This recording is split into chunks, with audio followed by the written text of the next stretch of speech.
mora prix avokoa amin'izao ireo entana sy kilalao ilainao amin'ny fetiny krismasy sy ny faran'ny taona. Mora avokoa ny vidin'entana eto amin'ny tranombarotra mora prix. Tranombarotra mora prix eto ampitany Ekara Mahabibo manolotra anao ny vaovao. Ny tranombarotra mini prix ahitana kojakoja rehetra ilaina amin'ny krismasy toy ny kilalao, hazo noely, vatomamy sy ny sisa tsy voatanisa. Tranombarotra mini prix eo ampitany maternité Mahabibo. Tranombarotra mini prix miaraka amintsika mandritra ny fotoana ny fampalalam-baovao.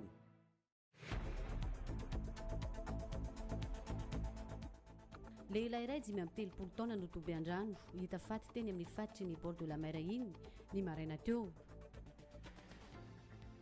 Andrakotra ireo toerana rehetra eny am-piangonana sy eny anivon'ny fokontany ny polisy pireneny mandritra n'izao fety izao. Efa somebiseby amin'ny fanomanana ny fetin'ny sasakalina sy ny fetin'ny noely avokoa ny poniny Mahajanga. Nanatombo ireo fiara mivezivezy eny amin'ny zotra nasionaly amin'izao vaninandro fety izao.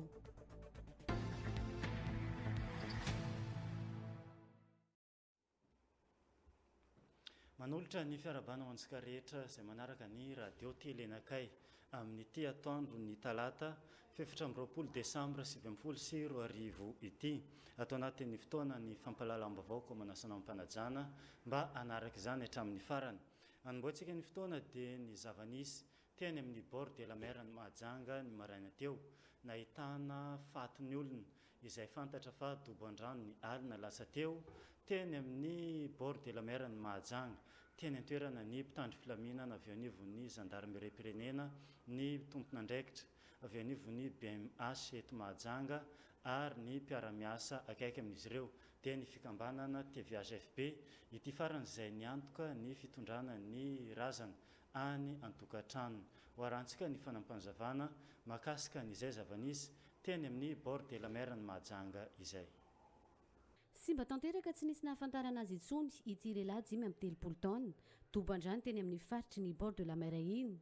Raha ny fanazavany ny fianakaviana dia mpanarato no asan'izy io ary efa nanomboka ny alatsinainy 17 ny volana Desambra ariva izy no tsy hita no izao hita faty ny maraina ny talata fa 14 ny volana Desambra taona 2024 izao. Olona sendra nandalo no nahita ny razana ka nampandre ireo tompon'andraikitra avy hatrany.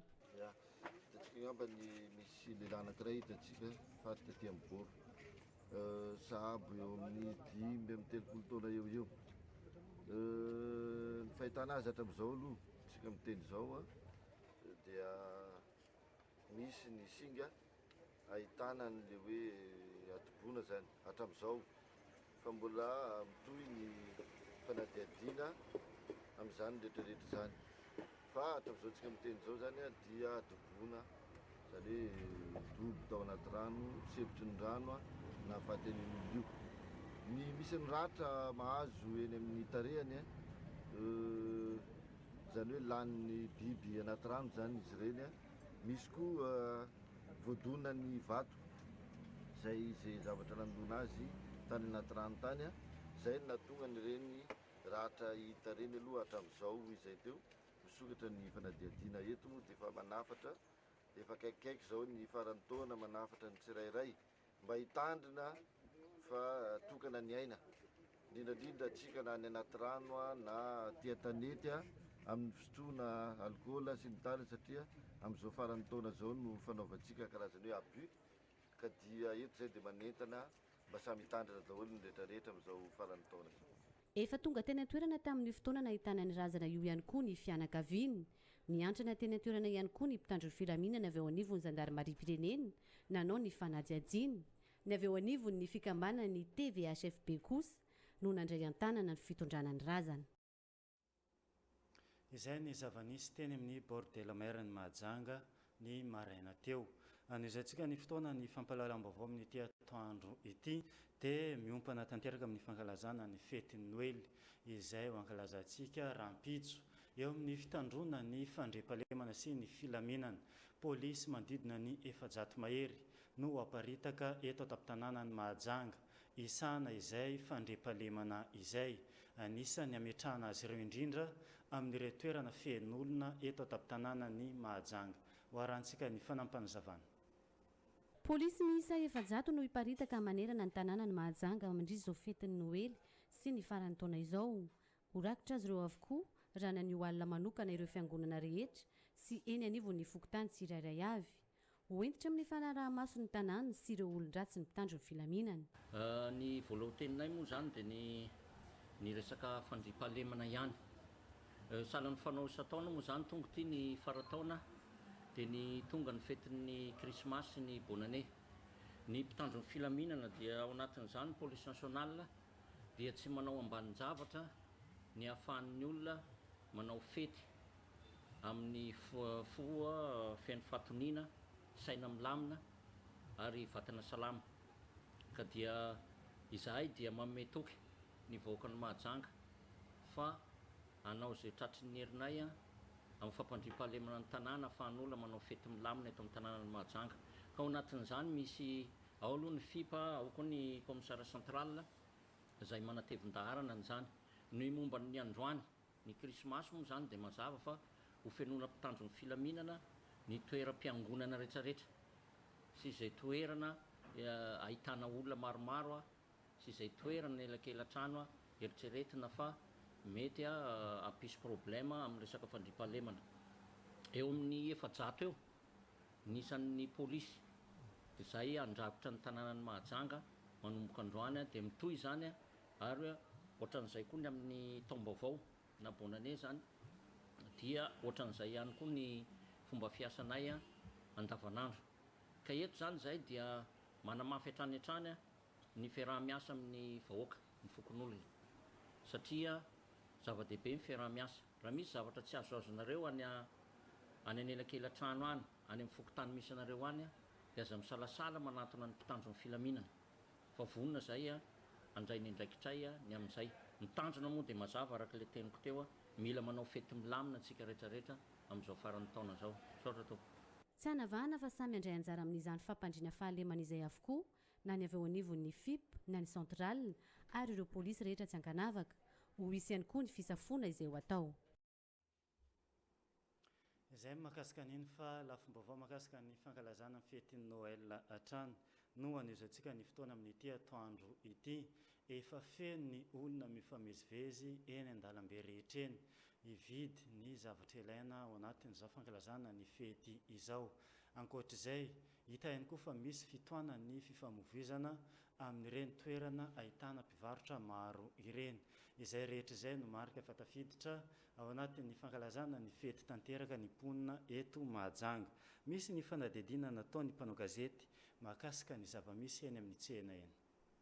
Ny sekolalahady no nanao famerenana ny kilalao izay ho atao amin'ny tolakandro ny krismasy ny alarobia 5 ny volana desambra raha ny zava-nisy hita teto amin'ny fiangonana FJKM Karmela Tsararano Anosikely ny talata fa 4 ny volana desambra. Ny sampana tanora kristianina no miakatsehatra mandritra ny sasakalin'ny Noely ny fa 4 ny volana desambra raha ny fandaminana. Sasakalina zany eto Karmela Tsararano dia manomboka amin'ny 7 latsaka fa 9.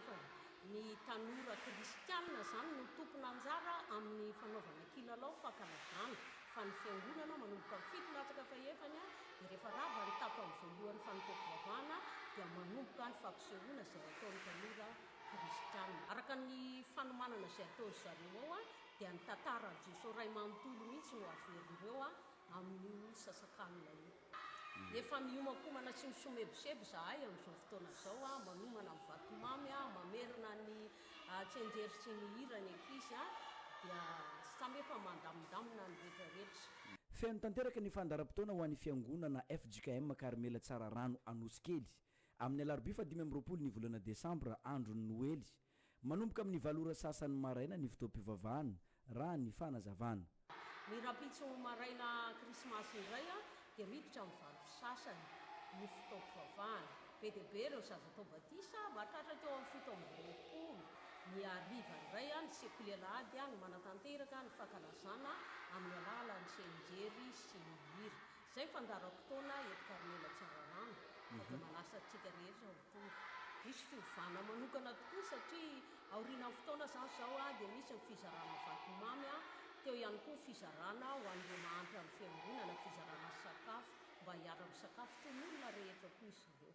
Miavaka tsy mitovy amin'ny alahady mahazatra andavanandro ny fotoam-pivavahana sy ny fandaram-potoana rehetra amin'izao fety ny krismasy izao hoy ny tompona andraikitra. Nahitsitsika avy hatrany fa fanadihadiana teo anivon'ny fiangonana iray teto an-tampon-tanàna ny Mahajanga no narantsika teo iny, fa eo amin'ny tontolo ny fifamoivoizana kosa indray tafakatra hatrany amin'ny 70 mahery ny fiara miditra sy mivoaka eto an-tampon-tanàna ny Mahajanga amin'izao ankatoko ny fankalazana ny fety Noely izao. Fantatra tao anatin'izay fa tafakatra avroeny amin'ny fiara miditra eto an-tampon-tanàna ny Mahajanga ireto fiara tonga amin'izao fankalazana ny fety izao. Hoarantsika ny fanampanzavana. Tafakatra any amin'ny 80 hatramin'ny 70 mahery ny isan'ny fiara miditra eto an-tampon-tanàna ny Mahajanga raha ny fanisana nataony tompon'andraikitra avy anivon'ny fiantsonana nasionaly Arano. Tsy mifanalavitra amin'izay ihany koa ny isan'ireo fiara mivoaka eto an-tampon-tanàna ny Mahajanga hoy ny tompon'andraikitra. Tafakatra avroeny io isa io raha oharina amin'ny andavanandro. Raha oharintsika amin'ny fotoana mazatra zany amin'ny andavanandro dia tato anatin'ny 4-5 andro zany nahitana fitombona kely zany ny fahatongavan'ny tomobile sy ny fivoahan'ny tomobile. Zany hoe raha ohatra ka eo amin'ny 30-70 isan'andro ny fiara tonga amin'ny fotoana mazatra, zao tsika miresaka zao zany tao anatin'ny 4-5 andro dia mahatratra any amin'ny 90 ka hatramin'ny 70 ny tomobile tonga, ary mitovitovy amin'izay ihany koa zany ny fiara miainga isakarivo. Zany hoe azo lazaina zany fa misy fitomboana eo amin'ny 20 isan-jato eo zany ny fahatongavan'ny fiara.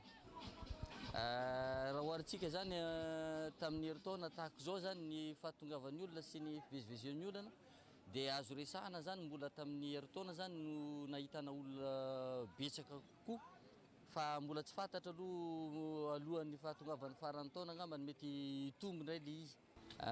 Ny ahitana mpandeha betsaka indrindra zany ny avy any Tananarivo mankatỳ Mahajanga sy avy aty Mahajanga mankany Tananarivo. Misy ihany mankany Nosy Be sy Diego, fa azo lazaina fa vitsy dia vitsy satria eo amin'ny 4-5 isan'andro ny farafabetsany. Mpivahiny tonga hivarotra eto an-tampon-tanàna ny Mahajanga miaraka amin'ny mpiala sasatra no ankamaroany ireo rehetra tonga amin'izao ankatoko ny fety izao, ho hiatrany ny fanazavana voaray teny an-toerana. Izay ny zava-nisy teny amin'ny tompy fiantsonana nasionaly Aranta raha ny fanadihadiana natao ny maraina teo. Mialohany anoizatsika ny fotoana amin'ity atoandro ity dia andeha anaraka filazana vetivety aloha isika.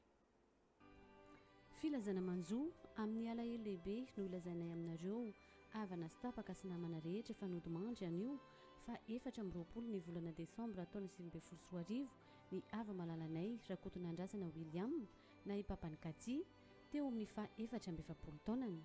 Zanaka monsieur Rakoton'Andrasana Gilbert sy madame Rasoarmanga Elisabeth na i mamany Élysée.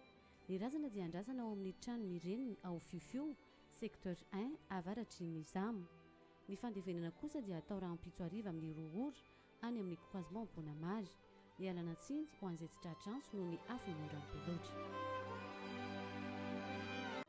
Fisaorany ny vadina velany tompoko lahy Randriana Solo Adrien Disolo sy ny zanany ary ny fianakaviana rehetra dia manao fisaorana anareo rehetra tonga ny dododo ny ara-orita aminay.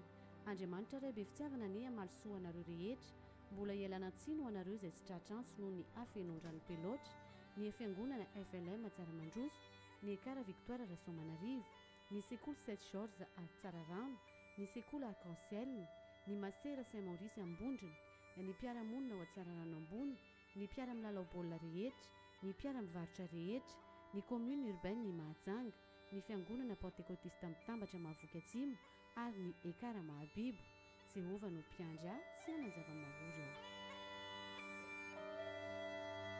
Izay fianakaviana sy ny vady aman-janaka ny tompoko lahy zanapera Eufrasie dia maneho ny fisaorana etaona ho anareo namana tsy tapaka tonga ny dododo tamin'ny fahalasany ava malalanay. Andriamanitra manakare-pahasoavana neno amalifitsy anareo, tsara levenana ny maty ary mikajy ny velona. Eto dia mbola manatitra ny fialantsiny ho an'ireo rehetra tsy tratranso noho ny afen'andram-peloatra. Misaotra tompoko.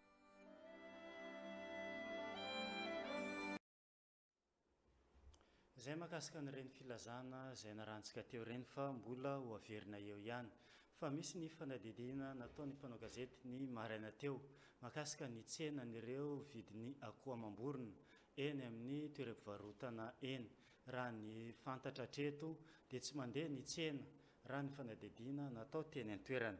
Hoarantsika ny fanampanazavana mahakasika an'izay. Tsy mandeha mihitsy ny tsenan'ireo mpivarotra akoho amam-borona amin'izao fotoana ny fetin'ny Noely izao. Misy fotoana tsy mahalafo mihitsy izy ireo na iray azy ao anatin'ny indray andro. Faty antoka no hita hoy ireo mpivarotra. Tsena ay ato tsy mandeha, tsy mahalafo ndatara aiky. Da miheritaona fa nahalafo karahan'izao fa nahalany entana. Amin'ny taona ty tsy mahalafo zahay. Gisa efatsala igny. Le gana 10,000 tsiray ala igny. Le reny akoho 7,000 tsiray ala. Tsisy mividy azy. Aty ndraiky farany mora entagna fa tsy mana mivily. Tsena ay tsy mamango jira. Lafo indrindra zany efatsalina. Mora indrindra 10,000 tsiray ala. Ameritra ohatran'izao zahay mba fa nahalany entana. Fa zahay izy eo tena perita be mihitsy. Tsy mahalafo na taraiky zahay mito sahirana be. Pirinay mihena magnambany foana. Mandidina ny 2 alina ariary ka hatramin'ny 4 alina ariary kosa amin'izao fotoana izao ny vidin'ireo akoho amam-borona teny amin'ny tsena nandalovanay. Ho toy ny fankalazana ny fetin'ny Noely hatrany dia nisy ny fankalazana izany tamin'ny fomba miavaka ka nisy ny hetsika nataon'ny école La Cigogne eto an-tampon-tanànan'ny Mahajanga. Tao amin'ny salle d'œuvre Mabibo no natanteran'izy ireo ny hetsika tamin'ny faran'ny herinandro lasa teo iny. Teny an-toerana Judith Rakotovao. Nandray anjara tamin'ny hetsika fankalazana ny Noely sy ny famaranana ny 3 volana voalohany ho an'ny taom-pianarana 2024 avokoa ny mpianatra tao amin'ny La Cigogne eny Tsaramandoso ambany. Nosafidiany sekoly ny nampilahatra ho an'ireo mpianatra fanehoana ny fitafy ny enti-paharazana sy ireo fitafy amin'ny andavanandro.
Efa fanao ny sekoly La Cigogne isan-taona ny mampilalao mpianatra toy izao ary hatrehan'ny ray aman-dreny.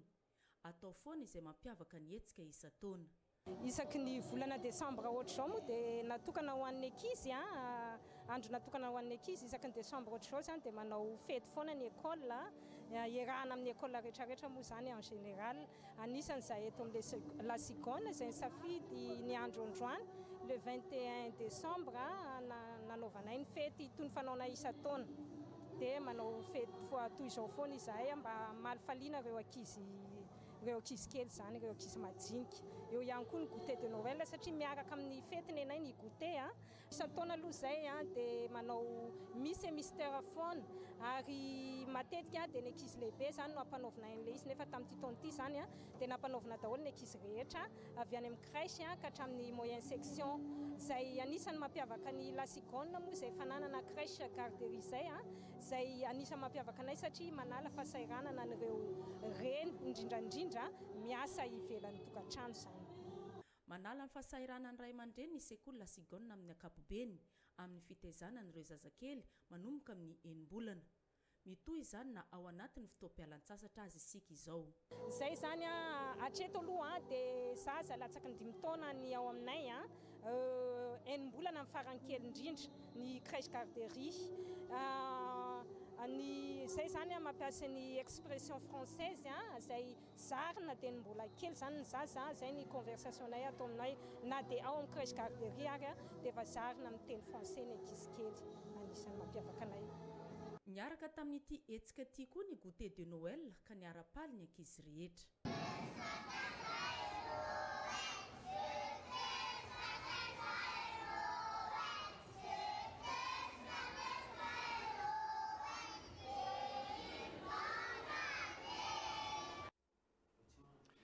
Vahiny voalohany raisitsika ato anatin'ny fampahalalam-baovao amin'ity atoandro ity, coach Kader sy coach Tosy. Rehefa maheno an'izany tsika dia resaka danse le raha eto. Misy ny atelier de danse iarahana amin'ny coach Navin eto taptanana ny Mahajanga. Miaraba anareo tonga soa eto amin'ny radio télé nakay. Ia, miaraba namana Aldo ary koa miaraba atsika jiaby any atokantrano izy mijery anay amin'izao vaovaony matsanany atalata izao. Atelier de danse ahoana ny makasika an'izay manomboka oviana Isadôly no andrasana andray anjara ao anatiny. Ia, atelier de danse andiany faharoa moa zany izy tia iarahanay amin'ny coach Navin le standard zay moa zany fahaizany maro azy manerany nosy moa zany. Efa tonga eto moa zany ny grand maître amin'izao fotoana zao omaly izy efa hitantsika teto amin'ny fahitalavitra teto ka ny atelier de danse moa zany manomboka amin'ny alakamisy ho avy izao fa 20 volana Desambra dia mifarina amin'ny asabotsy fa 20 volana Desambra. Mandritra ny 3 andro io atelier de danse io ahitantsika ny karazany anankitelo takany mahazatra ihany. Dia ny tapany maraina moa zany ahitantsika danse malagasy moderne moa zany izay hoe zany ampianariny ao. Dia ny tapany hariva ho antsika tanora danse afrofusion ary ny tapany alina kosa dia ny danse oriental na ny danse Bollywood na ny danse karana moa zany tena hoe zany aizany be sy maro anazy toa. Rehefa toy izao namana Aldo efa nanomboka hatramin'ny omaly ny fisoratanarana ho an'izay lina tia hoe zany anjay anjara aminazy io 3 ariary fisoratanara ho an'ny ankizy kely ary ny 5 ariary ho an'ny olon-dehibe isaka ny karazan-dia anankiray. Mazava ho azy fa raha hianatra dia anankitelo ireo moa zany dia atao x3 zany ny droit de participation à chaque danse izay teto. Raha ohatra zany 5 anao danse 2 anao dia lasa 50 000 francs, anao danse anankitelo anao dia lasa 75 000 francs.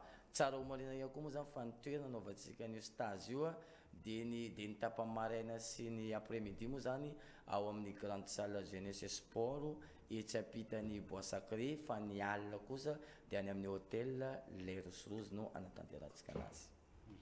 Zay ny fanazavana makasika ny fisoratana anarana amin'ny ankapobeny amin'ilay atelier de danse. Ny anampiny maître Tosy an'izay. Ia, voalohany indrindra miaraba anao namana Aldo dia miaraba antsika rehetra tokantrano. Anampiko an'izay dia mitohy ilay izy io, zany hoe efa vita atelier de danse dia asabotsiny iny dia manao soirée dansante tsika ao amin'ny Fatobe. Mifety zany tsika miaraka amin'ny mpaniry rehetrarehetra, miaraka amin'ny coach Navin. Izy io misy soirée sady miaraka ambiance karaoké, zany hoe sady ho an'ny olona rehetra zay mahay mihira, zay tia mihira koa dia afaka tonga izy satria misy fiarahana mihira eo, afaka manao duo, afaka manao individuel ho amin'izay mihira rehetrarehetra. Tsy mora izy io fa ataontsika mafana tsara satria hatramin'izay tsika dia mifara amin'ny événement danse foana, fa amin'ity izy fety miaraka amin'ny soirée dansante.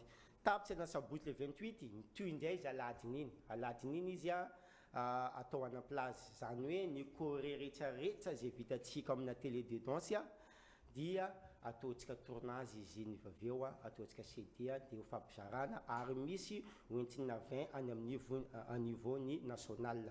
Ka ho antsika rehetra zany miavaka be amin'ity ny atelier de danse tsika 2e édition izy ity ka mifara amin'ny soirée.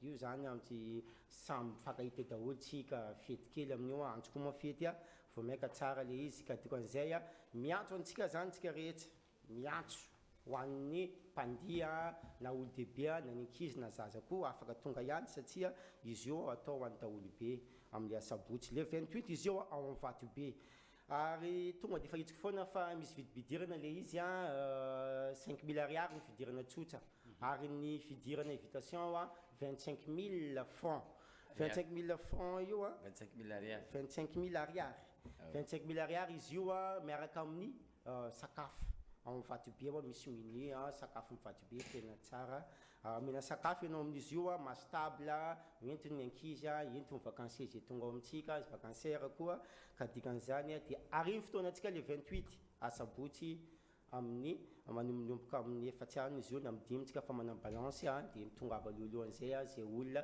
mila table zay mila invitation afaka manantona anay amin'ny ary amin'ny maison de la culture ho an'izay mila invitation ary zay koa mbola ity atao antsika tsirairay avy any izara invitation ia feno dia feno ny fanazavana noentin'ny maître atao sy coach Kader teo zay amaranantsika ny resadresaka omena fanentanana farany maître Kader.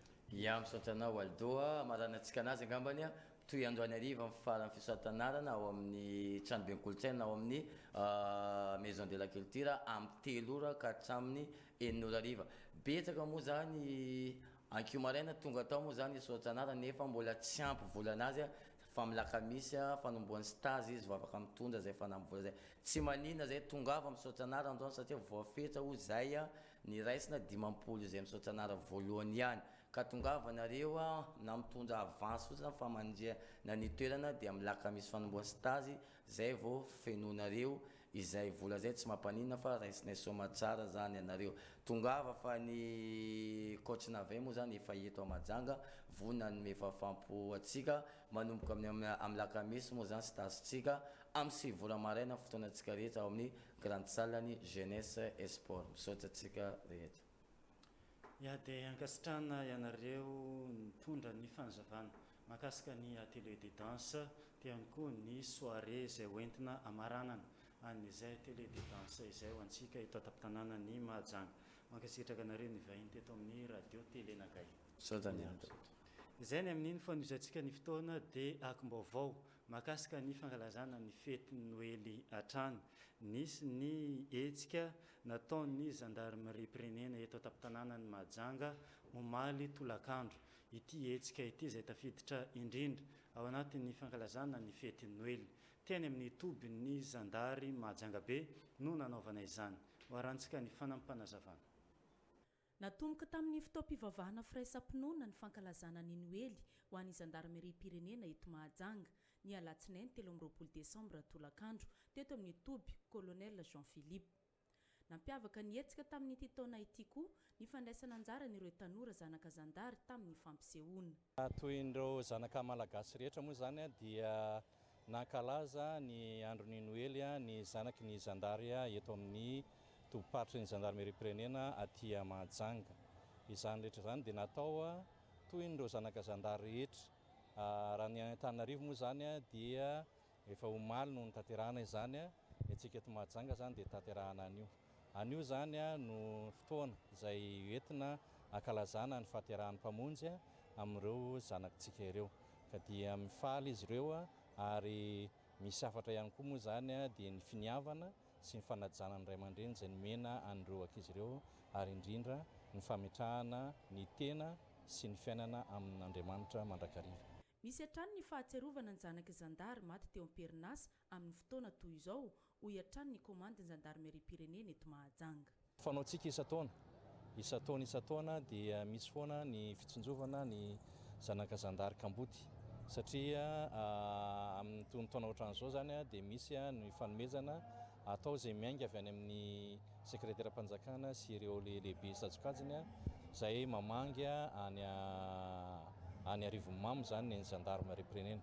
Mbola ho avy moa fotoana anaovana an'izany fa zahay aty zany dia anisany manotrona ireo ray aman-drenina ireo amin'ny fitaizana ireo zaza Kamboty.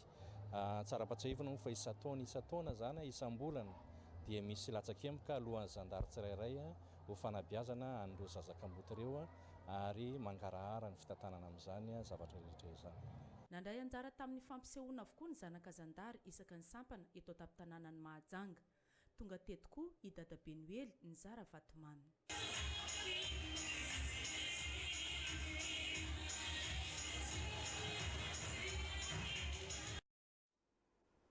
Izay ny amin'iny fa vahiny manaraka ho raisintsika atao anatin'ny fampalalam-baovao amin'ity atoandro ity. Ry zareo avy eo anivon'ny Univers Info mahabiby sy ity eto Mahajanga. Miaraba ny Andriamatoa Louise atonkavanako sy Anjara atonkaviako mivahiny eto amin'ny radio telenakay. Ya tahaka ny hitantsika amin'ny sary izao moa misy ny vokatra izay hoentinareo eto amin'ny fampalalam-baovao amin'ity atoandro ity. Mandra-piandry ny sary aloha dia afaka miresadresaka hatrany atsika mahakasika n'izay rehetra izay. Mahakasika ny zavamisy eny amin'ny Univers Info eto Mahajanga. Monsieur Aldo nary misaotra betsaka nanome fitenenana. Voalohany teny moa dia miondrika fa mitraka fa voalohany teny moa dia mampafantatra hoe Univers Info dia ahita ery amin'ny Mahabibo City akaikin'ny Église Mahabibo. Izay ao dia mivarotra kojakojany informatika. Fa ankoatran'izany dia mbola misy kojakoja hafa koa ao amin'ny Univers Info. Ary manao amin'izao akatoky ny fety izao moa tsy adinay isika vahoaka Mahajanga fa manao vente flash zahay toy ny ireo telefôna, tablety, imprimante sy ny sisa fa eto amin'ny tananay moa dia misy reto fitaovana reto appareil photo kely izy ity fa enjana ny ao anatiny HD 8 pixi méga dia afaka miaraka amin'ity carte pro izy miaraka amin'le appareil photo. Samy vidiny izy ireo fa tongava fa tena efa natao vente flash izy. Ary mbola misy ity stabilisateur ity koa. Iara-malala moa zany fa amintsika zao voatsela voateo mihitsy nisy coupure d'électricité ka izay eto dia manao vente flash ity stabilisateur ity. Ity dia mazaka congélateur, frigidaire, mazaka ventilo, zay zavatra rehetra mandeha amin'ny courant zakan'ity rehetrarehetra daholo. Dia fanampon'izay izay ao amin'ny Univers Info dia manao vente flash koa ireo ampli baffle. Misy ampli baffle avec écran ao tsara hitantsika Majunga donc zay fa amin'ny Univers Info ao misy anazy. Dia eto koa amin'ny tananay mbola misy an'ity ampli baffle ity azo andesindesina izy ity. Portable ozy valise ozy tanora mahay azy zay valise. Afaka anaovana bluetooth izy ity, afaka anaovana auxiliaire amin'ny à partir ny ordinateur, afaka connectena amin'ny téléphone sy ny sisa ary misy micro miaraka aminazy. Misy micro sans fil miaraka aminazy fa miaraka amin'ity baffle ity. Afaka tonga dia asina pile dia afaka manao karaoké amin'ity baffle ity. Raha ohatra ka nety natao essai moa izy ity natao essai fa sao dia hitsinjaka Monsieur Aldo gaga tsika any an-trano any fa allo any amin'ny Univers Info tsika mahita anazy hoe ahoana vidiny fa tena mirary dia mirary. Merci Monsieur Aldo. Izay ny fanazavana noentin'ny Anjara tamintsika teo izay fa omena ny Andriamatoa Louise indray ny fanampanazavana manaraka. Raha baina Monsieur Aldo dia miarahaba tsika mpijery RTN koa amin'izao atoandro zao. Dia voalohany indrindra moa ifa nytenen'ny namako rehetrarehetra teo izay manao vente flash atao ao amin'ny Univers Info. Maha Univers Info anazy zay bazavako kely hoe izy zany kasika informatique tena raha anazy, matériel informatique. Ao misy ordi portable amizao mbola anatin'ny promotion mihitsy izy. Misy imprimante anatin'ny vente flash any amizao. Dia mbola maro kojakoja informatique tsy voatanisa, batterie maromaro zany, batterie, carte mère, raha inona ma ty maro zany afaka hitanareo lafa nareo tonga any fa manentana zany ho any tsika ponina eto Majunga mba ho tonga ijery fa maro raha prix midina be aminay ao. Ametsika ny anjara ny fanentanana farany, aiza ny toerana, amin'ny firy anareo misokatra, amin'ny firy mihidy, ahoana ny fety misokatra ve anareo amin'izay?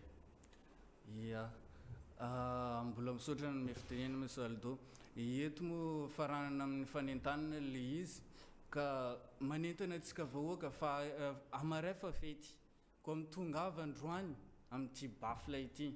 Haiko fa bafla ity mbola tsy dia ampiasantsika amin'ny Noely fa bonne année fa ho avy le 31 fa akaiky tongavanareo mitsidika ny univers info misokatra à partir ny 8h jusqu'à midi ary misokatra koa ny hariva à partir ny 3h jusqu'à 6h30 koa manentana antsika jiaby ho tonga ary andray anjara amin'ny univers info premier étage amin'ny Mahabiby City. Ankasitrahana Andriamatoa Anjara sy Luizé avy eo anivon'ny univers info eto Mahajanga ao Mahabiby City no ahitantsika ny toeram-pivarotan'izy ireo mitondra ny tsara ho fantatra ho antsika rehetra amin'izao fankalazana ny fety Noely sy ny fety ny faran'ny taona izao. Ankasitrahana ihany koa anareo ny vahiny teto amin'ny radio télé nakay. Izay ny fandraisana ny vahiny fa naraka filazana vetivety isika dia miverina indray amin'ny fampahalalam-baovao. Filazana manjo amin'ny alahelo lehibe no ilazainay aminareo avana sy tapaka sy namana rehetra fanody mandry anio fa 24 ny volana desambra taona 2024 ny ava malalanay Rakoton'Andrasana William na i papany Kati teo amin'ny fa 4 taonany. Zanaka monsieur Rakoton'Andrasana Gilbert sy madame Rasoarmanga Elisabeth na i mamany Élysée. Ny razana dia andrasana ao amin'ny trano mireniny ao Fiofio secteur 1 avaratry ny Zama. Ny fandevenana kosa dia atao raha ampitso ariva amin'ny rohora any amin'ny croisement Bonamary. Ialana tsiny ho an'izay tsy tratranso noho ny afen'andram-peloatra. Fisaorany ny vadina velany tompoko lahy Randriana Solo Adrien Disolo sy ny zanany ary ny fianakaviana rehetra dia manao fisaorana anareo rehetra tonga ny dododo ny ara-orita aminay. Andriamanitra ray be fitiavana ny amalosoa anareo rehetra. Mbola ialana tsiny ho anareo izay tsy tratranso noho ny afen'andram-peloatra. Ny fiangonana FLM Tsaraman-droso, ny ekara Victoire Rasoamanarivo, ny sekoly 7 Georges à Tsararano, ny sekoly Arc-en-Ciel, ny masera Saint-Maurice Ambondrina, ny mpiara-monina ao Tsararano ambony, ny mpiara-milalao baolina rehetra, ny mpiara-mivarotra rehetra, ny commune urbaine ny Mahajanga, ny fiangonana Pentecôtiste mitambatra Mahavoky Atsimo ary ny ekara Mahabibo. Jehova no mpiandry tsy hanan-java-mahory ao. Izay fianakaviana sy ny vady aman-janaka ny tompoko lahy Zanapera Eufrasie dia maneho ny fisaorana etaona ho anareo namana tsy tapaka tonga ny dododo tamin'ny fahalasany ava malalanay. Andriamanitra manakare-pahasoavana neno amalifitsy anareo. Tsara levenana ny maty ary mikajy ny velona. Eto dia mbola manatitra ny fialantsiny ho an'ireo rehetra tsy tratranso noho ny afen'andram-peloatra. Misaotra tompoko.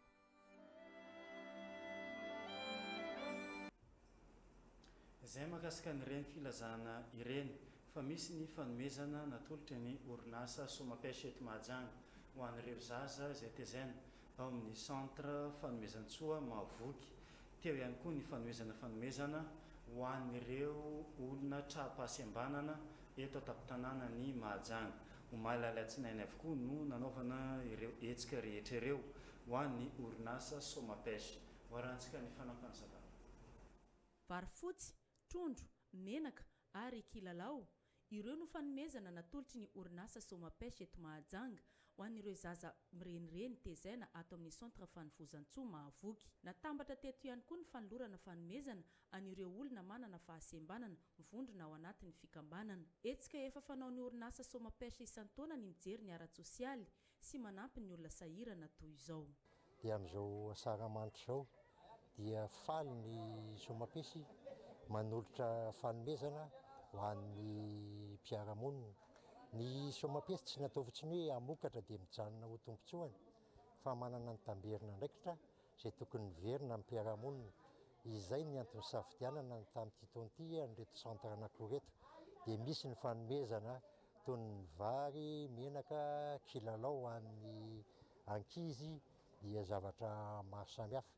zay ngamba fitinina niezaka zay nataon'ny somapiasy anio indrindra amin'izao efa akaiky ny fetin'ny krismasy zao sy ny fiafaran'ity taona ity ahafahan'ny ankizy mifaly andray koa ampitiavana ampitsikina ny taona vaovao roapolo sy roa arivo efa folo taona angamba zao no efa nanaovan'ny somapiasy an'izy ity ary tsy de hoe fotoana ohatry zay fa misy taona andava-potoana na ho an'ny mpianatra na ho an'ny sekoly fa de efa fanaon'ny somapiasy zany manao ny asa sosialy ohatry zao. Zava-dehibe ho an'ny fitaizana zaza ny fandraisana anjara amin'ny fanampiana toy ny tia natao ny orinasa somapiasy eto Mahajanga ity hoy ny tompona andraikitra. Centre fanovozantsoa, centre d'hébergement des enfants de rue eto Mahajanga efa niorina hatramin'ny mois d'août 2007 noho ny fahatongavan'ity fetin'ny Noely ity moa zany fety ho an'ny ankizy dia ny société Somapesy no manolotra fanomezana ho an'ny ankizy tezainay ato miisa 20 amin'izao fotoana izao dia faly tokoa izahay satria misy miahy manampy anay indrindrandrindra reto partenaire local fa tsy bailleur rery ihany zany miahy an'ireo ankizy ireo mba ho toy ny ankizy rehetrarehetra mifaly rehefa Noely mahazavatra.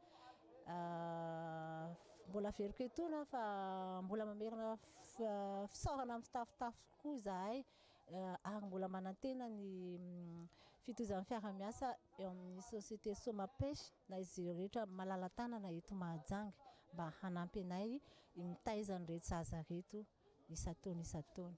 Ho an'ny orinasa Somapesy betsaka ny hetsika ataon'izy ireo eto Mahajanga ka andraisan'izy ireo anjara na ara-tsosialy io na amin'ny sehatra hafa. Vahiny ny fampahalalam-baovao manaraka amin'ity atoandro ity ry zareo avy anivon'ny bara Zanabezo eto Mahajanga na ny ex bara Nene no afantarany be sy ny maro azy eto indrindra Christine ato ankavanako soara zanaka Fololaza ato ankaviako miarabanareo tonga soa eto amin'ny radio telenakay. Ya miarabanao Aldo ary miaraban'ny vakoan'ny Mahajanga ny tenanay akorababisika asika zanaray aby.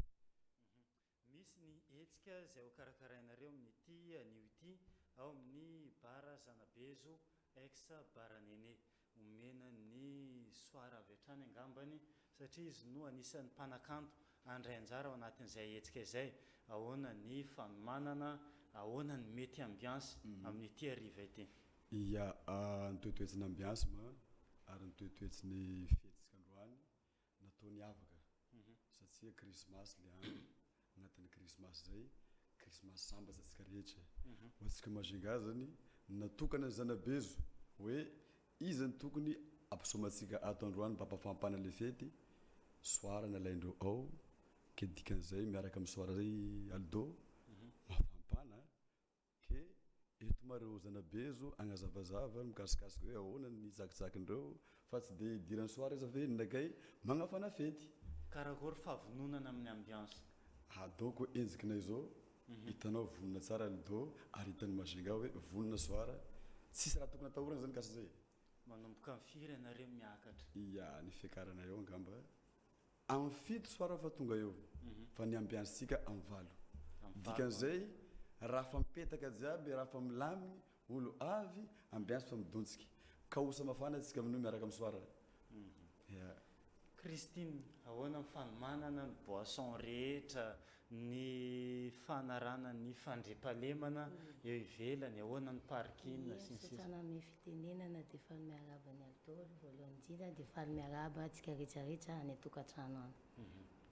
Ahoana ny fanomanana? Dia fanomanana aloha zany efa tena miomana resaka boisson mangatsiaka tsara ao tsisy atahorana mihitsy angamba nareo efa nitsofoka tao efa mahalala an'izany jiaby any an-tokantrano any hoe boisson ny Zanabezo ao tena mangatsiaka ary mivaingana mihitsy ary izy ao. Raha resaka tsakitsaky nizay atokisana tsakitsaky zany complet aminay ao jiaby tsisy atahorana mihitsy. Sécurité koa assuré koa mbola tsisy atahorana zay. Ny parking sy ny sisa. Ny parking zay manana parking malalaka tsara ny parking tsisy atahorana koa eo. tonga dia omenan'ny Kristina avy hatrany zany fanentanana ho an'ny mpony mahajanga rehetra amin'ity hetsika izay ho karakarainareo ty. Hetsika ho karakaraina zany anentana zalo fanentanana tonga vamago tsika fa ambiance ariva io ary tena ambiance afinaritra io dia manantenanareo zany fa ho avy maro amin'io aza matahotra mihitsy nareo hoe tsara rano ohatran'izao hoe mampavozo tsisy ampavozona mihitsy na dia kely sécurité tsika assuré tsara polisy mifipa mihitsy miamby atsika ao. Soara fanentanana ho an'ny mpanaraka atsika amin'ity atoandro ty. Ya fanentanana mivy aby isika aby rô satria gn'asika io fety damasaka dato satria ikaosatsika fa ty aldo tiako azavaigny ara-tsinjigna amin'ny vahoakan'ny Majunga. Matetiky zany tsy nahita hoe izy ma kaosa to losa mahay soara ao non kaosa fa nanliona-kay fa soara chanteur interprété zay nitadiavantsika ao zao safe asika ikabare zay itady raha asatisfait vahoaka ke agnatin'izay tsisy raha tahorantsika koa mikasika an'igny na musicien na misy hira tadiavinareo soare zay mba mitady hira karaha zany safe tsika hiaraka fety ke agnaty miaraka amin'ny fety zay miara mifaly ke dikan'izay magnentagna zao surtout asika tsara rano amin'ny tanàna ma io fetintsika asika mavoky eo asika mazangady jiaby anareo amborovy mitongava soara miamby anareo safe pafitsika ao bojo tsisy fidiram-bola ao anao mihitsy ao direct anao mihitsy ndraiky boisson anao angamba natao mora koa boisson ao doko labera zao ko moko olo tia labera 17 500 ay zao fa tsy andoha vola zao avy milo mainety anao mbola mahita artiste koa ary misy surprise ao flobera koa ho avy ao tsy maintsy avy ao sotomboka anao avia animateur ao niany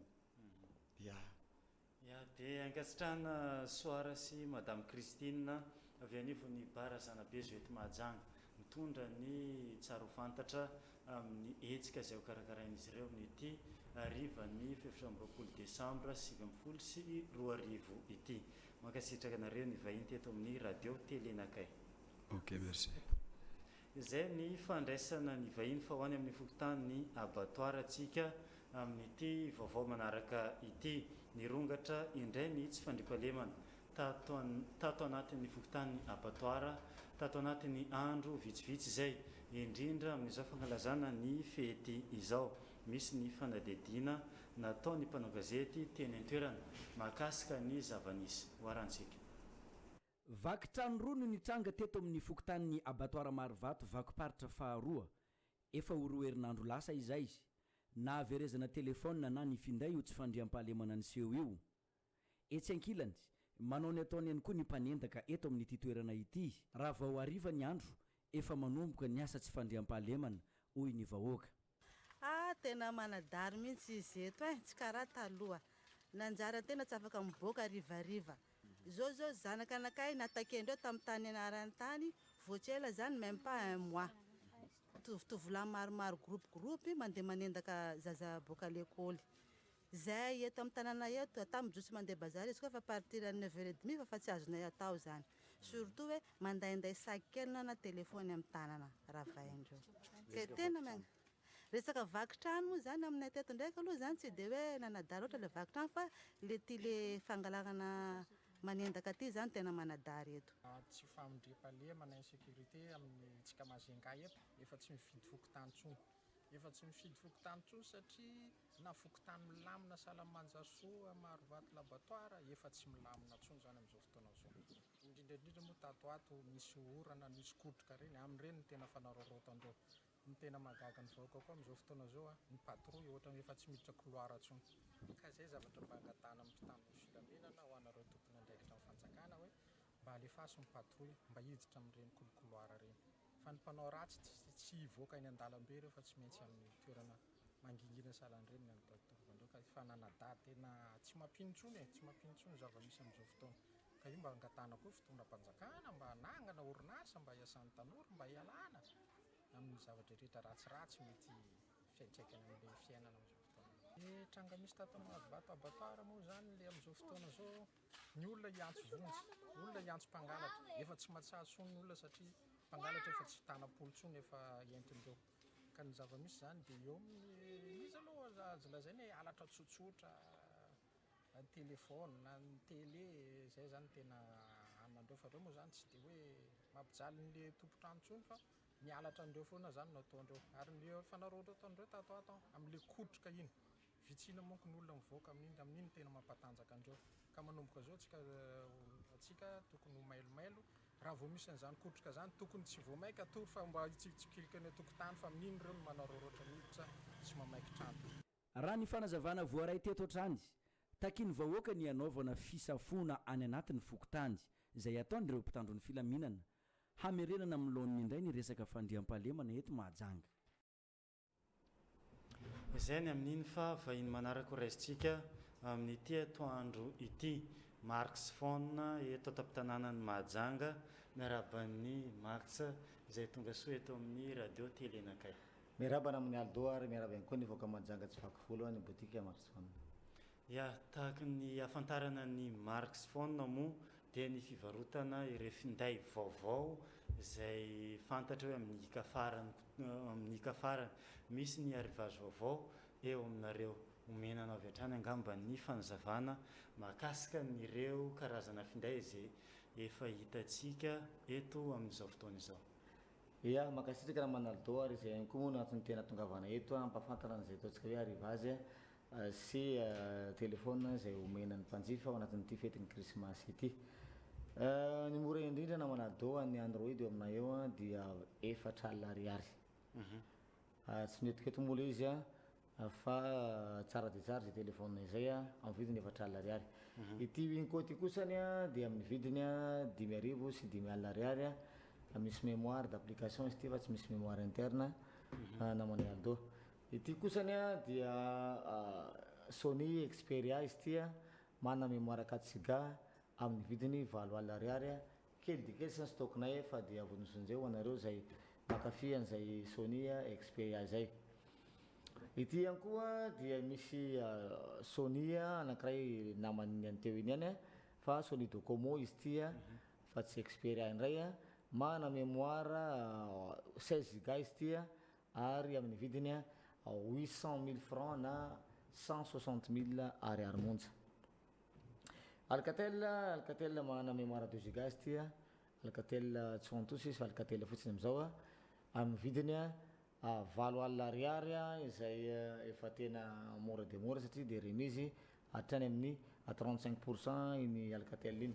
Tahaka izay ihany koa ty HTC ity mitovy vidy amin'izay fa ny anankiray Alcatel ny anankiray HTC.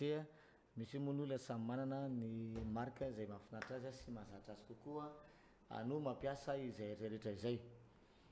Ity ho anao izay tena mila hoe Android matanjaka be ngeza dia ngeza koa izy ity aloha raha mila zavatra somary lehibehibe anao zany dia mety aminao ity. Manana mémoire 8Go izy ity ary amin'ny vidiny 2,000 ariary monja manomboka androany hariva eo amin'ny boutique smartphone. Amin'ny roa sasany no manomboka izay promotion ntsika izay amin'ity androany après midi ity. Miditra antsika amin'ity zay teo ity izay efa 6 pouces ny écran ary manana appareil photo 13 mégapixels ny devant ary ny selfie dia manana 8 mégapixels amin'ny vidiny 150,000 ariary na 750,000 francs manomboka androany hariva amin'ny roa sasany ihany koa dia efa jifainao ny boutique marksphone izy rehetrarehetra izay. Akosy izy ity misy modèle anankiroa.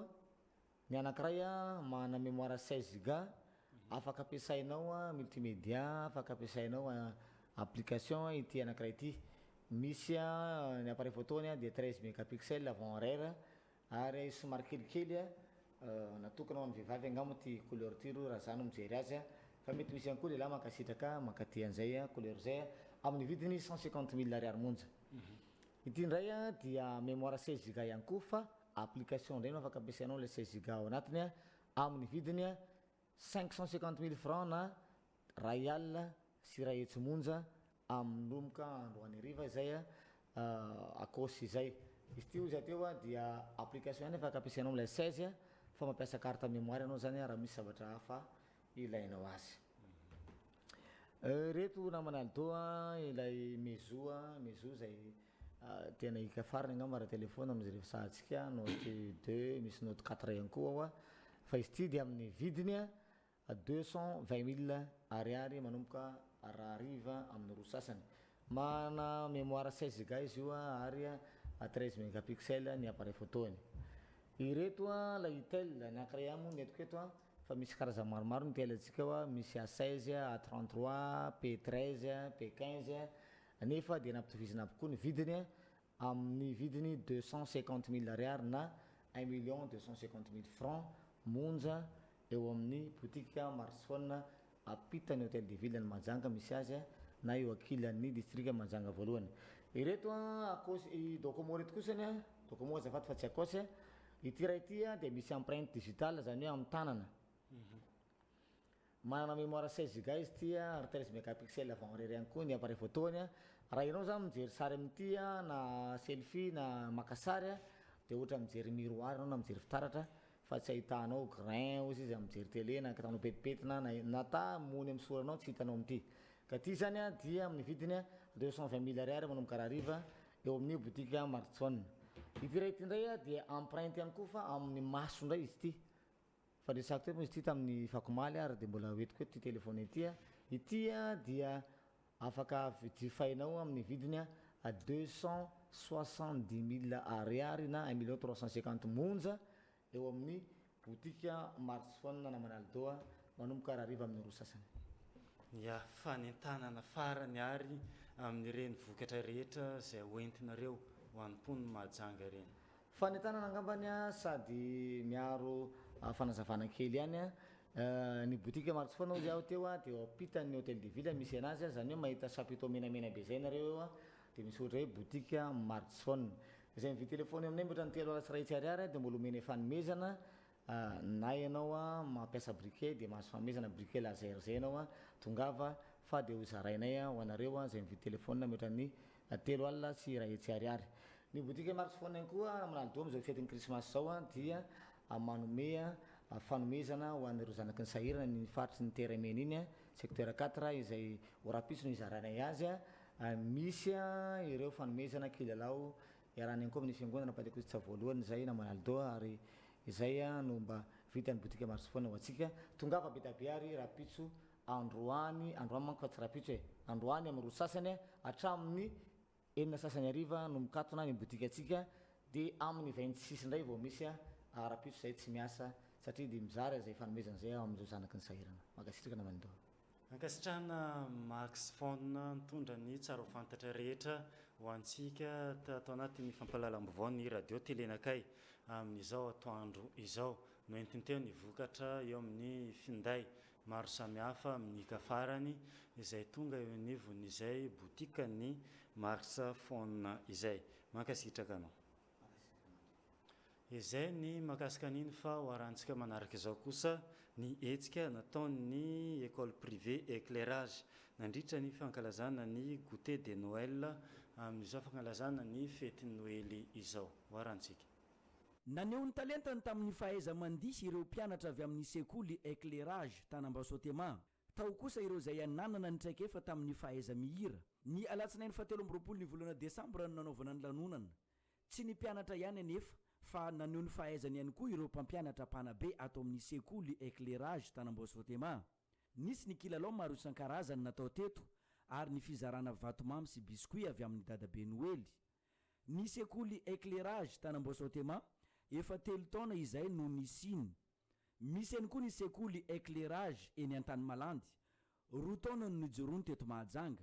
Ny ramatoa sekoly efa 10 taonany maro no nampianarana sy nanabeazany ny zanabahoaka. Taoriny io vao nanangana n'ireo sekoly éclairage ireo ny tenany. Izay no manambara fa manana traikefa sy fahaiza manao amin'ny lafiny fampianarana ny tenany. Toraka izany ihany koa ireo mpampianatra eto amin'ity toeram-pianarana ity. Porofin'izay ireo vokam-panadinana CEP 6e zato isanjato ny fanesy azon'ny sekoly. Efa manentana sady izahay fa mbola afaka mandray mpianatra raha ohatra ka hoe misy ankizy tonga hiditra ato aminay satria ny école moa dia hoe éclairage fahazavana n'izao tontolo izao. Endrika fahazavana zany io zavatra io ato amin'ny école privé éclairage satria entina hanazavana zao tontolo zao ny tena tandrona anay, entina hanabeazana ny ankizy na ara-panahy, ara-pinoana, ara-fianarana ary. Ka manaraka an'izay mbola afaka mandray anareo Antanandroa izahay ato amin'ny école privé éclairage. Ny vokam-panadinana koa moa hatramin'izay izay nisokafan'ny école izay 3 taona tsara dia tsara tokoa ny CP6M, ka mbola isaorana ny ao ambony izay rehetrarehetra izay. Ary manaraka an'izay koa zany dia mbola afaka mandray anareo tsara tokoa zahay raha toa ka mbola mibaravarana ato amin'ny école privé éclairage. Toerana moa zany dia mbola malalaka na ny tany malandy zany na eto Antananarivo. Teny fisaorana moa izay tolotra anay EP éclairage ho an'ilay ray aman-dreny na tany malandy na teto Antanambasoatema dia misaotra antsika satria toko 3 mamasan'andro isika ireo, na ny ray aman-dreny na ny mpianatra na izahay mpanabe ato amin'ny taletsekolony éclairage zany. Dia noho izay zavatra rehetrarehetra izay dia isaorana be da be nareo sy tsy vitanay sambre re zavatra rehetrarehetra re raha tsy teo anareo. Dia misaotra re tompoko makasitraka enikadra eniboninahitra ny ray aman-dreny EP éclairage tany malandy sy Antanambao Sotema. Misaotra tompoko. Ahitana kilasy maternelle hatramin'ny 7e na ny T5 ny eto amin'ny sekoly éclairage Tanambao Sotema. Tsy diso ny safidiny ray aman-dreny ny mpianatra na mpianajanaka ato amin'ny sekoly éclairage Tanambao Sotema.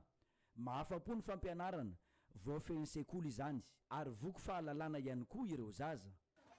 Dia mahafinaritra be misy na amin'ny kilalao indrindra amin'ny fampianarana ato amin'ity école éclairage ity dia manjoso ny zanako zany no KOZM nianatra tady jusqu'à 19e miparle français misy na ny toerana zany roa eto Tanambasoatema raika dia tany malandy raika.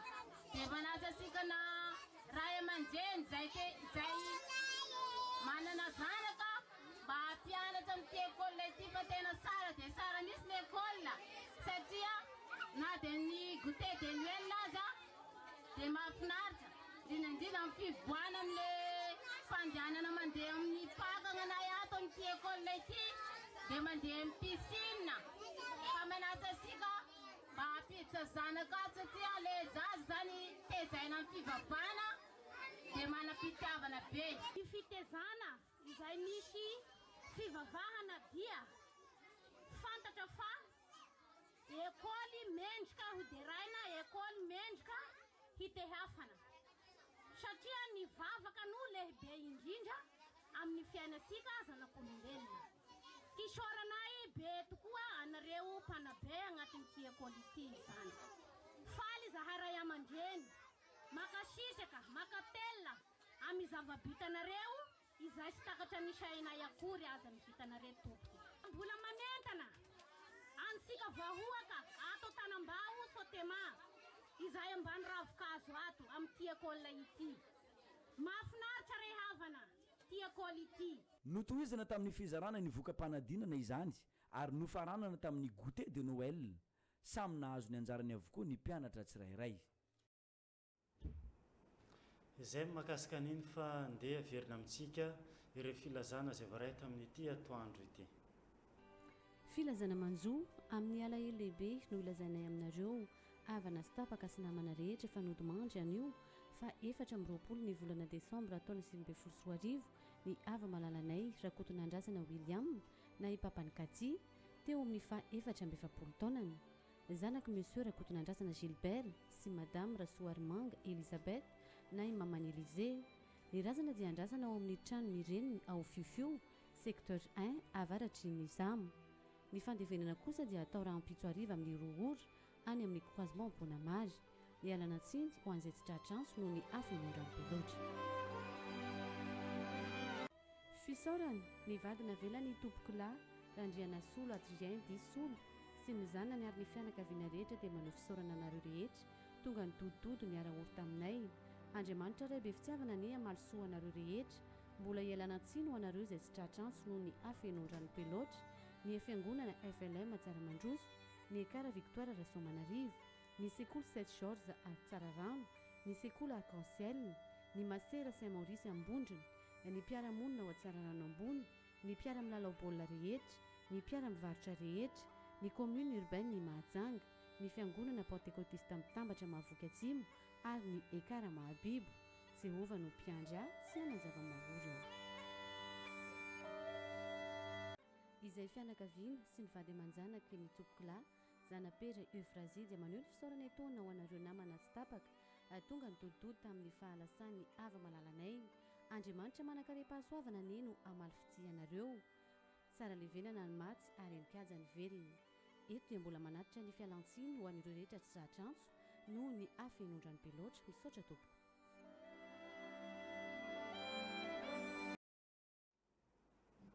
Izay mahakasika an'iny fa vahiny manaraka ho raisitsika amin'ity atoandro ity princesse de Magenga izay avy anivony bara California Ambalavola.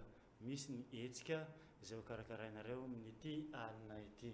Princesse miaraba anao tonga sy eto amin'ny radio télé nakay. Voalohany teko dia miarabantsika mpanaraka ny RTN, miaraba ny Aldo koa. Misy ny hetsika izay ho karakarainareo ao amin'ny bara California Ambalavola amin'ity alina ity. Nampitondrana ny lohateny hoe une nuit magique izay hetsika izay. Omenanao angamba ny fanazavana manomboka amin'ny firy ahoana ny ambiance mety iseho ao anatin'izany. Nisy soirée koa karakarainay androany ao amin'ny bara California ao Ambalavola ambadika ny mosika ao io bara io. Dia bara io zany atao hoe soirée nuit magique, izany hoe hetsika jiaby nataonay tamin'ny 2019 ity averinanay jiaby rangon'izay zany averina amin'ny bara California ao Ambalavola ambadika mosika ao zany izy. Izany hoe misy ny défilé de mode rehefa fatao, misy koa ny karaoké, dia misy ny concours de danse, démonstration na sexy show. Dia ao koa zany tatsika hoe misy complet tsakitsakindreo boisson tsy atahorana zany, sécurité ndreo ao bien assuré. Dia vidim-pidirana moa mora dia mora, atao 10 000 francs le fidirana. Dia be efa miparitaka izay nahazo be efa mividy be tamin'ny ekipanay reny, aza matahotra fa afaka miditra nareo zany entina lehibe. Izay angamba ny fanazavana satria ilay toerana tsy lavitra fa ao Ambalavola ambadika mosika Ambalavola zany bara California. Manomboka amin'ny firy ny fandraisan'olona, manomboka amin'ny firy ihany koa no hanomboka ny ambiance izay tanisahanao teo izay. Iza jiaby no mpandray anjara ao anatin'le hoe sexy show. Le izy manomboka amin'ny 19h zany le izy manomboka ny show.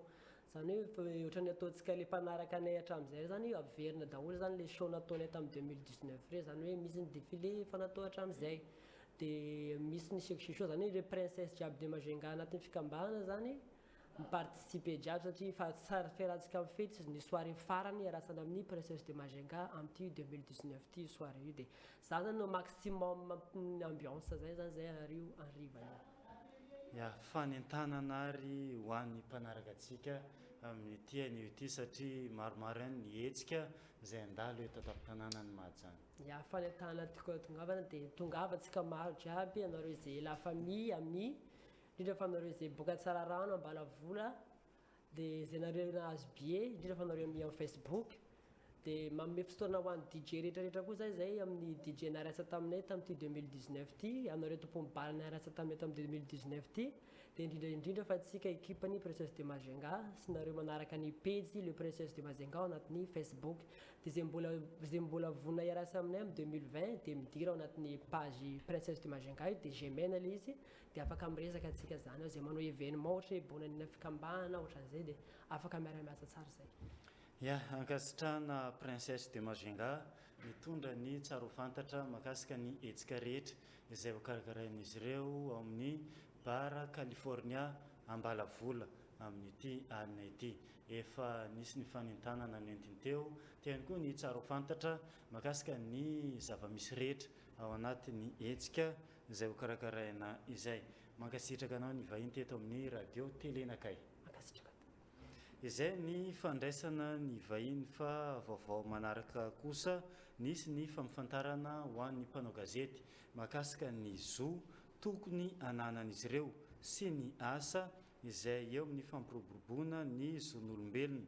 Ny alatsinainy maraina teo no nisihany izay fihaonana teo amin'ny mpanao gazety sy ny tompon'andraikitra avy anivon'ny CINDH izay taon'ny Maedo Mahajanga be.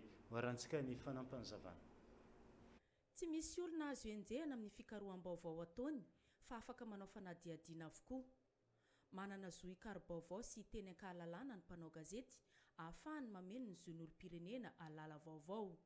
Ireo no votoatin'ny fionan'ny mpanao gazety eto Mahajanga sy ny mpampakateny avy amin'ny Voamera maleo tena misahana ny zon'olombelona.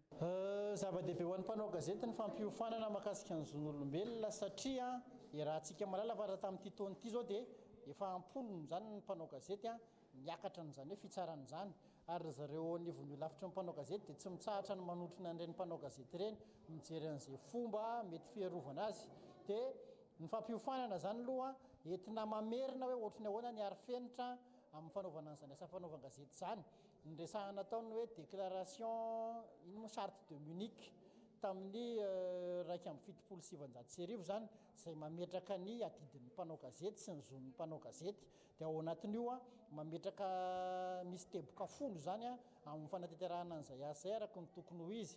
Ny fampizarana teto ihany koa ny traikefa entina hoe manao an'izany asa zany amin'ny fomba ataontsika hoe matianina dia ny fampizarana teto ihany koa zany mety hoe fiarovana ny mpanao gazety amin'ny lalàna iraisam-pirenena sy amin'ny lalàna velona eto amin'ny tany firenena mba ahafahan'ireo mpanao gazety miaro ny tenany sy ahafahan'ny zareo amin'ny lavitra ny mpanao gazety miaro ny mpanao gazety ihany koa raha misy zany ny zavatra miseho mety hoe fanenjehan'izy ireo mahakasika ny asa.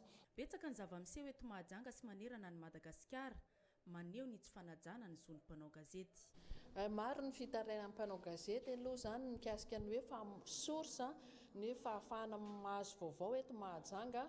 Marina fa efa misy manokatra varavarana fa misy ihany koa zany voafetra izy ireo arakaraka ny toe-javatra dia izay zavatra tsy hoe voa tamin'ity volan'ity zany na tonga ny holavitry ny mpanao gazety eto Mahajanga izay rahana amin'ny filompanampy sa vice président Tony Disoa niketriketrehana fa ela mataona maro fa izao zany ilay fotoana dia izay zany natonga inary ny hevitra dia efa taorianan'ireny zava-misy tatitra reny dia hoe andao ary resaka amin'ny voameram-pirenena misahana ny zon'olombelona inona ny azo atao.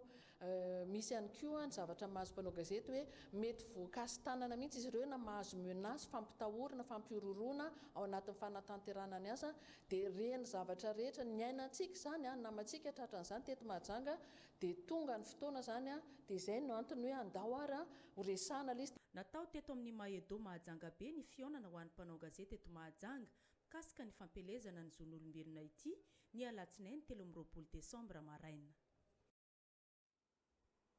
Izay mahakasika ny fionan'ny mpanao gazety teto Mahajanga sy ny tompon'andraikitra avy anivon'ny CINDS eto Madagasikara natao omaly maraina tao amin'ny Mahedo Mahajanga be. Fa hoarantsika manaraka izao kosa ny vaovao avy anivon'ny fiangonana Vahaon'ny Oloko eto Mahajanga. Misy ny fandaram-potoana hoentin'izy ireo ho an'ny mponina Mahajanga indrindra amin'izao fankalazana ny fety Noely izao. Hoarantsika ny fanampanjavana mahakasika an'izay. Atolotra ny aramba ombam-pireretso amin'ity fotoana mahafinaritra afatsika mianakavy mifanaritav amin'ny alalan'izao fandarana manokana izay afatsika rehetra ihany koa mifanentana izany mahakasika an'ilay entsika ary ny filazantsara fitoriana filazantsara ingezabe izay androandro moa zany no natotosaina azy ny rampitso alarobia amin'ny 7 maraina sy ny asabotsy amin'ny 7 maraina izany. Ny rampitso alarobia 18 volana Desambra dia iresaka manokantsika mahakasika ny amin'ny fitahina bevata nataon'Andriamanitra mahakasika ny amin'ny fiainantsika izany. Ao anatin'izay moa zany ny totosaina isaky ny larobia atoandro nefany rampitso 18 volana Desambra dia tsy ny atoandro amin'ny 12 tsika no manatotosa azy fa manomboka amin'ny 7 maraina izany. Ny fotoana dia ny amin'ny trano fihavana Vahaon'ny Oloko no anatanterahana azy. Iresantsika manokana mahakasika ny amin'ny fitahin'Andriamanitra hoy na amin'ny lafiny ara-pitiavana ara-pahasalamana amin'ny zao akatoka ny fety faran'ny taona sy ny taom-baovao izao dia maro ihany koa zavatra mila fantatsika hoe ahoana ny ahafahan'Andriamanitra maniso manatsara manamboatra ary indrindra mamarana an'ireo karazana ady izay mety lalovanao hatrin'ny ela izay efa ohatrany hoe lasa fiainanao mihitsy hoe marary isam-bolana ohatrany efa zatra an'izany ianao hoe nenaindray ny pasteur io efa mahazatra ny tsy fisina mandavataona toatra ny efa fiainana raiky tapisaka toatra ny efa tsy manana saina iova intsony ianao foatra ny efa hoe efa zany mihitsy ny zay pasteur kinina ntsony mo firy volana raha zay tsy niova moko enona momba iova amin'ity andray andro alarobia sabotsy ty ve pasteur de iova amin'ny fiainanay de hoy aho hoe misy fotoanany ary manana ny fotoanany Andriamanitra ary ny fotoana indray mandeha monjy afahantsika mifanena amin'ny fotoanan'Andriamanitra dia ampy aniova ny zavatra tsy niova tao anatin'ny taona maro. Ny alarobia zany amin'ny 7 maraina, ny asabotsy ho avy zao indray dia hiavaka kely ny fiarahana satria alohan'ity fiafaran'ny taona ity manana ny aloha hevitsika hoe vita ny adiny. Ka ny asabotsy fa 20 ny volana Desambra ho avy zao zany dia hiaraka amin'ny ray aman-dreny lehibe avy any Antananarivo tsika mianakavy araka an'ireny tselam-panentanana aminao onjam-peo maro isan-karazany reny dia ny ray aman-dreny be no avy eto amintsika hitsodro ano anome fanambarana ary anome ny tsara indrindra ihany koa amin'ireo fahasoavana anomen'Andriamanitra azy ho antsika eto Mahajanga sy ny manodidina. Ka noho izao any ary dia entanina isika andamina sy anamboatra ny fandaharam-potoana na ho anao mpivarotra na ho anao miasa na ho antsika rehetrarehetra isaorana ny tompo moa fa mpianatra efa vakansa ny mpiasa ihany koa mahazo repos amin'io dia asaina ianao tonga zany satria hiety indrindra asoa ny fiainantsika mianakavy ity fotoana ngeza be mitondra ny lohateny hoe vita ny atiny. Anisan'ny fony zavadalina izy io isaorana ny tompo fa natao amin'ny fanomboantsika ny séminaire atao tenatenany tao dia maro ny zavatra nataon'Andriamanitra fa io koa nefa amin'ny baiboly hoe tsara ny fiafarana rano ny fiandohany. Misy zavatra nandrasinao tao anatin'ny fanombohana fa mety mbola tsy azonao fa omen'Andriamanitra amin'ity famaranana ity zany izay iarahantsika miray aman-dreny avy any Antananarivo fa ny alarobia hoy ary larobia rapitso zany amin'ny 7 maraina dia iresakitsika mahakasika an'izay tenin'Andriamanitra izay inoky sy antenaiko hoe asoa indrindra ny fiainanao ahafantaranao zavadalina mahakasika ny fotoana isaky ny 20 ny volana Desambra sy ny mahakasika ny fitahian'Andriamanitra lehibe izay tokony ho raisiko sy ho raisinao manoloana an'izay zava-misy rehetra izay. Mety tratran'ireny karazana zavatra hafahafa reny ianao ohatra hoe tsy mahatsanga ny zavatra mihitsy tena tototra an'ireo karazana ady problème foana eo amin'ny fiainanao olana foana mama olana ary le olana miverimberina dia izay mihitsy no antony anasanantsika mianakavy zany tsy vita zay fa mety tsy mahita tory ianao amin'ny alina tratran'ireny karazana aretina tsy sitrapanafody reny ianao hinanana fanafody fa tsy mety sitrana misy zavatra mandendehany amin'ny kibonao na fivitosana na fibrome mety azo didina ihany le izy fa mivolan'ny didina mety tsy misy dia azon'Andriamanitra atao manao opération tsy hita maso na fandidiny fanamasina zay mety tsy hitanao hoe mitondra antsy izy fa ianao sitrana dia zava-dehibe ao anatin'izay endrikendrika ohatran'izany angamba ny fanentanantsika mianakavy aloha fa fotoana eto manapetra eto moa tsy dia azo hivalam-parana fa fanambarana kely fanentanana moa no tena ho ataoko eto androany izay anasanantsika rehetra zany ho avy eo amin'ny écran eo ny laran'ny telefona dia afaka miantso ianao afaka mangataka fanampanazavana fa ny zavatra tsara indrindra tompoko dia ny fahafahanao tonga amin'ity fotoana mahafinaritra iarahantsika itika dia samy ary mifampilaza fa afaka ho an'ny ankonana sy ny fianakaviana io entaniny havana manjakaiza samy tonga fa nysoa ny fiainantsika rehetra izany tsy miova ny adresy eny amin'ny trano fihavaana vahoan'ny oloko exa hoafy matapa asika Mahajanga-be ambadika ny orinasa Komama eo ampitan'ny EPP Bariday Analakely raha vaty amin'ny skôra ianao dia mandeha ohatrany any Amporo afaka ny rond-point 100 metatra eo dia mahita 4 indray dia eo no mijanona dia mitodika Metsinanana eo ny trano fihavaana vahoan'ny oloko mametraka ny veloma mandram-piona amintsika rehetra veloma tompoko.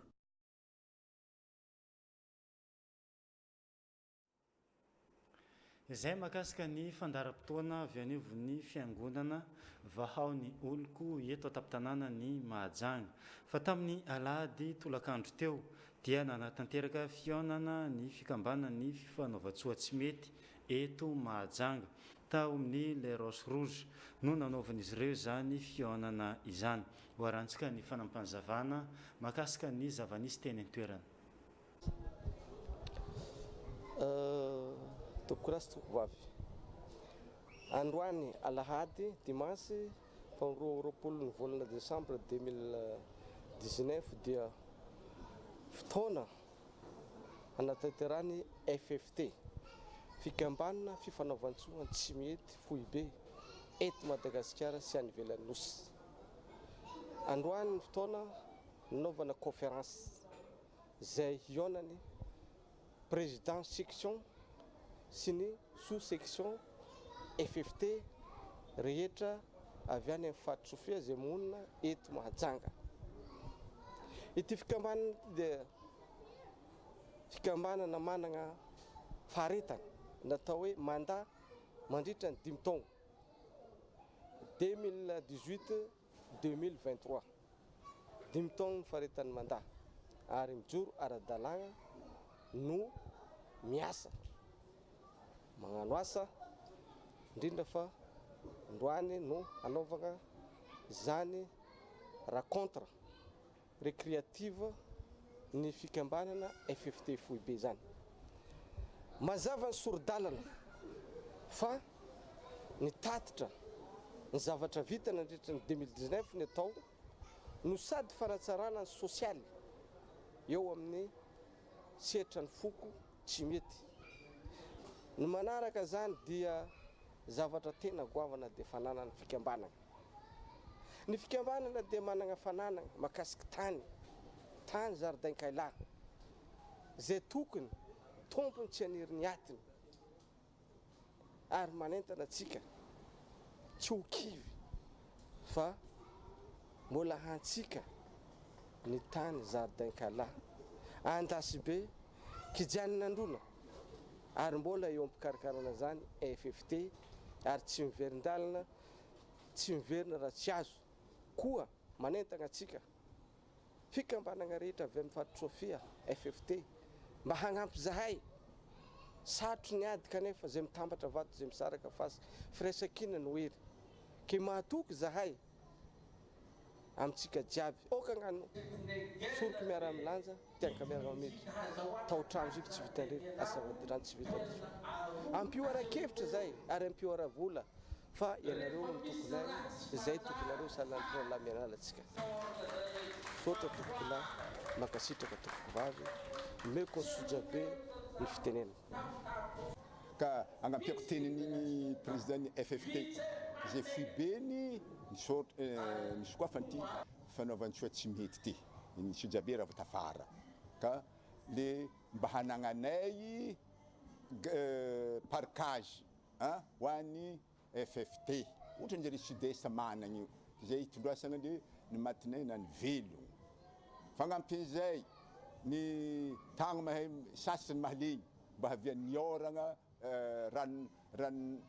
rano handroahana tanimbary hagnamboarana ria malandy agny Antsiatsiaka Maritandrano Mandritsara avake koa la deuxième baie du monde port zay malaza après Rio de Janeiro nintsika toy Sofia ao Antony be bedanarindra ny agnarany de fagnampin'izay iky zay ato mazo to mianatra mba tsara ampianareo ny ato amin'ny FFT mba hanohananareo mpianatra hananovana tragno hoe zay mpianatra tsisy tragno lavitry ray aman-dreny zay ny angatahinay ke zay ny zavatra irinay amitsika mpiambana jiaby tsara fantatra asika fa ty fikambanana FFT Foibe ty dia fikambanana mbola najoro ny président d'honneur Philibert Tsirano tamin'ny 60e miaraka ny Mangarahara ary nandimby azy teo ny Rabokiny sy Zammaoko Dadilamora miaraka amin'ny Pera Kalmar Pera ary ny dimbasany Manariasy ny dimbasany Maître Marokizy dimbasany Anarandrazana Zanuel amin'izao fotoana zao Kalmar Fisy no mitantana ny fikambanana ka maneho fahavononana hatramin'ny farany tsy miverin-dalana fa mipirobirobo ny resaka sosialy ka matoky zahay fa hiaradia atsika fikambanana FFT jiaby zahay dia natao ampivondrona natao ampirahina ny fikambanana FFT manerana ny nosy sotra tompoko lamakasika tompoko izay mahakasika an'iny fa hoarantsika manaraka izao kosa ireo vaovao misongadina an-gazety voaray teto amin'ny radio ty lenakay tamin'ity andro ny talata ity hoarantsika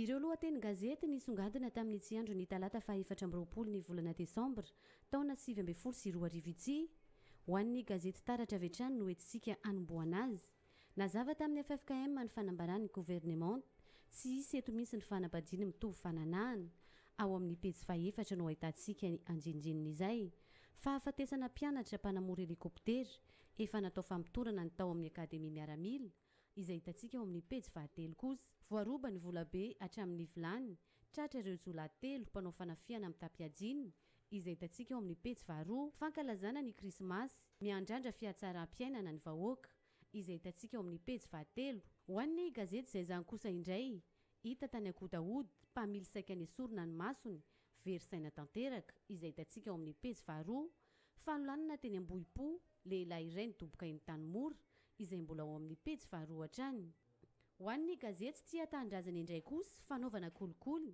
ny fonksionera aloha laharany izay hitantsika ao amin'ny pejy faharoa alatra lakroa-pasana telo mianadavo asambotra izay hitantsika ao amin'ny pejy fahaenina fetiny krismasy anerika matevina izay hitantsika kosa ao amin'ny pejy faharoa hatrany ho an'ny gazety jejo kosa indray be oririka iaorta saikana fatolona izay hitantsika ao amin'ny pejy faharoa ary eo amin'ny tontolo ny bika manaingo masika tare mahamanja be raha ampitso izay hitantsika ao amin'ny pejy fahadimy ho an'ny fetiny krismasy isy erika matevina hoy ny meteo malagasy izay hitantsika ao amin'ny pejy fahatelo ny gazety body ary no entsika mamarana azy toy ny mahazatra box ka ohatsy ny ady izay hitantsika ao amin'ny pejy fahadimy fantatra ao ve mametra-panontaniana ny gazety body mitetina 12 faingo 5 tapitrisa dolara ny azony hoe lafo indrindra izay hitantsika ao amin'ny pejy fahaefatra.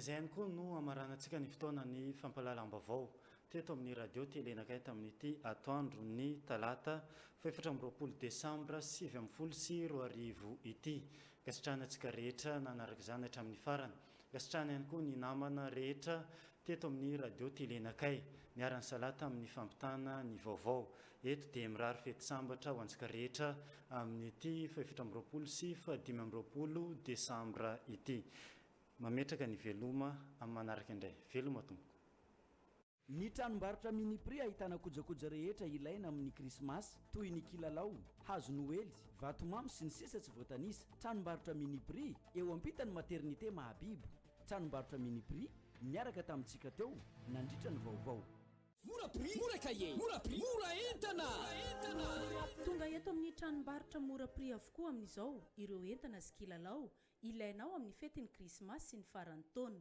mora avokoa ny vidin'entana eto amin'ny tranombarotra mora prix tranombarotra mora prix eto ampitany ekara mahabibo nanolotra nao teo ny vaovao